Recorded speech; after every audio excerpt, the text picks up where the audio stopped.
I have to admit, this kind of reminds me of American Pie. Okay, I got a whole pound of bison left, so we're gonna make a bison burger out of it.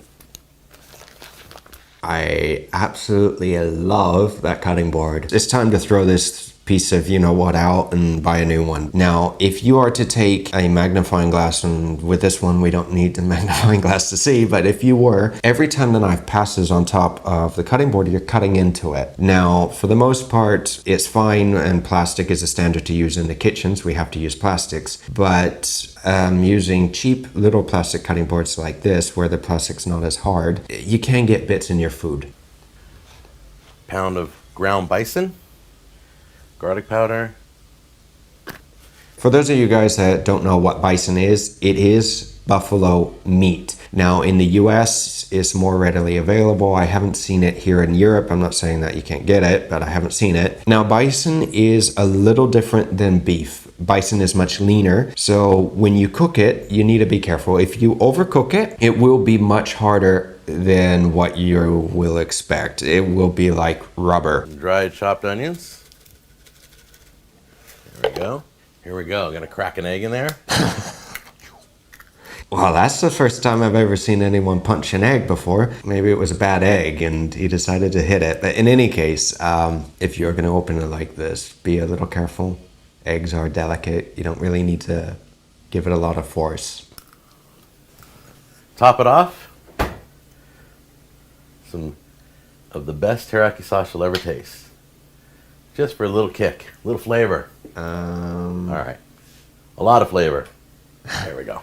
Ground meat in general is usually of lesser cuts of meat, of beef, of pork, whatever it may be. It's all the sinew, the ligaments, or the trimmings, the fat. It's the extra bits.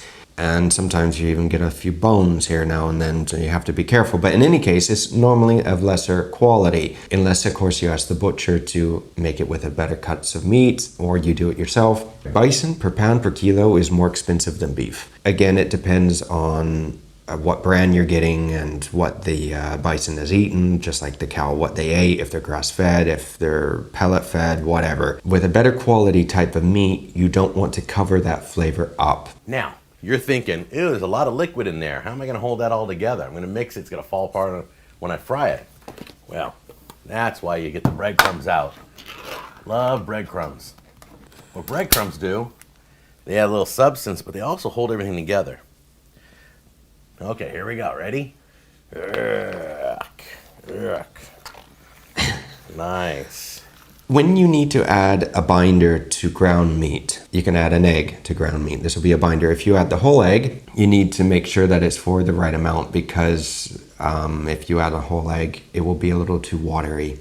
Just the yolk you add normally is the binder. You can also add breadcrumbs. Breadcrumbs will absorb the excess moisture and will help keep everything together. Now, instead of using breadcrumbs, there's another method that I use for my meatloaf and for my meatballs and everything else, and it's called panade.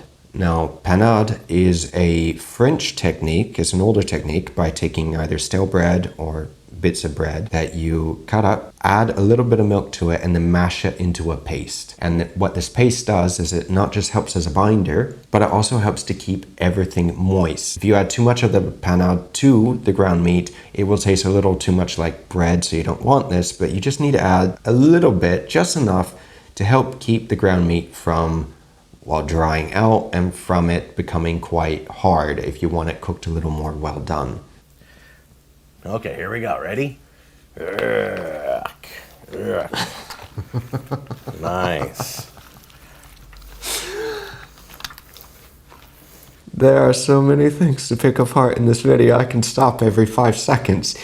So, first off, rings in general are not a good idea to use. It's your prerogative. If you don't care, that's fine. Specifically types of rings like this where you either have little diamonds or little rubies or whatever it may be, little things, attachments on them, they can fall off while you're working, and then that goes into the food. When mixing ground meat or anything like this, you want to always try to get the biggest bowl that you can use, so you can put both hands in it and mix it well. And if you don't have a big bowl, you can use a pot if you don't have a bowl. If you don't have a bigger pot, then you can use a tray, but something that you can use to be able to mix it properly, because It's a little ridiculous having to use such a small bowl and not being able to get your hands in there. Nice. See how it's kind of sticky?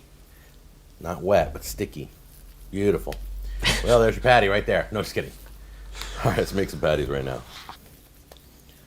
Now remember, these patties can't be well done, okay? Not with bison. It's got to be medium rare or rare. So if you don't like medium rare or rare burgers, don't do this. To clarify a little bit, bison doesn't need to be rare or medium rare. You can cook it to medium. And you can cook it to well done. You just need to remember that it is going to be harder. But if you cook it to medium, it'll be fine. All right. There's one. You know they're perfect consistency when they try to almost stick to your hand, but they don't. There's two. Beautiful. There's three. They're almost done. Look at them. Oh, they smell great. They're almost done.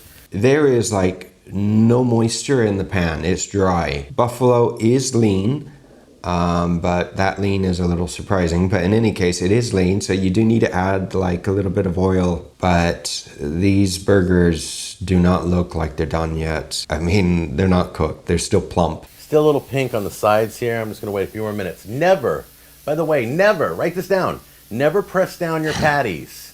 That's such a bad thing to do. It squeezes all the juice out of them. Look at those bad boys. So there is such a thing as a smash burger. And a smash burger is when you actually smash the patty as you're cooking it. But if you do have a patty that's about this thick, and if you don't squeeze the juices out, it will have more flavor. Then again, unlike carbonara, burgers are very versatile. You can make them however you want them, basically. Okay? Never do that. I'm going to show you how to build a hamburger. That's right. Normally I don't, I'll just show you the end product, but let's show you how I put it together. Grab yourself a bun. These are the King's Hawaiian buns. They're so sweet. They're delicious. Little drop of teriyaki because it is a teriyaki bison burger. Now, like everything, everybody has their own opinion about how they like their burger, but I like my burger buns toasted. When you put the burger on it, it won't be as soggy. It helps a little bit, just a little bit. I mean, it won't save it, but it does help a little bit. And it adds a little bit of texture as well. Gonna slide that right on the bun. Beautiful. Look at that. Now, before it cools down, this burger looks so dry. You need to cook it with a little bit of oil and you need to treat it properly because otherwise it will look dry, but this looks dry. grab yourself a piece of cheese so the heat starts melting it. Oh, grab a piece of cheese so the heat starts melting it. You're supposed to put it on when the burger is still hot in the pan, or you can put it in the salamander and flash it for a second, or in the oven again, flash it for a second. Or if you're cooking it on the stovetop, put a lid on it, because like this, the cheese is not going to melt properly. It's cold by now. I mean, it takes time when you're filming. It takes a lot of time to be able to move around the kitchen. Slice of tomato right on top. Now, I don't know if you have these. They always have them at Subway. They're called pepper rings, or banana peppers, or pepperoncinis, or whatever you want to call it. I like this. Gives it a little extra kick. Put that right on there. After this video, we're going to have to review another burger. Beautiful. And top it off once again. Little drop of teriyaki there. That's my teriyaki. Okay. Jack makes his own teriyaki sauce. Oh, nice. He put a decent amount of teriyaki sauce already in with the ground meat. He put some on the bottom, and then we put some more on top. I mean, it's smothered in teriyaki sauce. So I'm wondering if he didn't really like this bison meat. It's awfully big, isn't it? Wow. And center it on the plate. There you go. All right, here we go. Now, I have to warn you, once again, this is going to be rare. So, if you don't like rare, you might want to leave the room now. There we go. Oh, yeah. Gorgeous. All right, now I'm not going to be nasty with Jack, because you can fumble when you're speaking on camera and everything. Sometimes you don't think it happens. But before, just a few minutes ago, we did not want to smash the burger. What you do not want to do is smash the end product of the burger. Because if you look at it now, it looks sad. I know it's going to be beautiful. I just know it.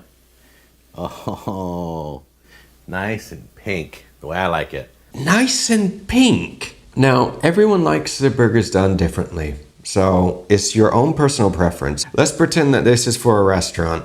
You can still see the sinew. If you zoom in here, we can still see the sinew. This is more blue than rare. With steak, you can cook your beef to medium rare to blue, and you will not get sick more often than not. The moment that you start grinding everything up, you will start to mix all the bacteria, the salmonella, whatever it may be, that's on the surface of that meat. So that internal temperature needs to be higher to be able to kill the bacteria. To be considered rare, the internal temperature, the internal temp, needs to come up to 120 Fahrenheit. I don't like mine fully cooked because it can be like a rubber ball that you put in your mouth, but more cooked than this. This is too underdone. I can hear the emails coming. Look at that. Oh my gosh. Just take the bell off and put it on a bun. But anyway, there it is, right there. Let's give it a try. Well, there it is. It's gorgeous. I bet he's gonna say it tastes delicious. Don't forget, when you cook bison, it's either rare or medium rare. You go to well done and forget it. It's going to toughen up. All right? So let's give this baby a try. Mmm. Mm-hmm. Mm-hmm. Mm-hmm. Mm-hmm. Mm-hmm. I honestly don't know what to say. I mean, first of all, do not pick on Jack. This is not something to pick on him. We're reviewing the food, all right? Me personally, I would not eat this burger. I would need to cook it a lot more, and I don't like teriyaki mixed in with it. I could try it, but still with so much, no. And in those requests that I got to review Jack, I was warned that I may need to hold on to my food a bit, but we're gonna have to review more of Jack's videos because I have a feeling that, well, we may get a bit of a laugh out of them, and as well as I'll be able to hopefully teach you guys on maybe how to do some things another way or correctly or any of this. In any case, if you have any questions or comments for other videos, then let me know in the comments down below. Don't forget to share, like, and subscribe as well, as it helps my channel out greatly. And don't forget to watch a video coming out next, which I'm sure you guys will enjoy. So until next week, take care, and I will see you guys again very soon.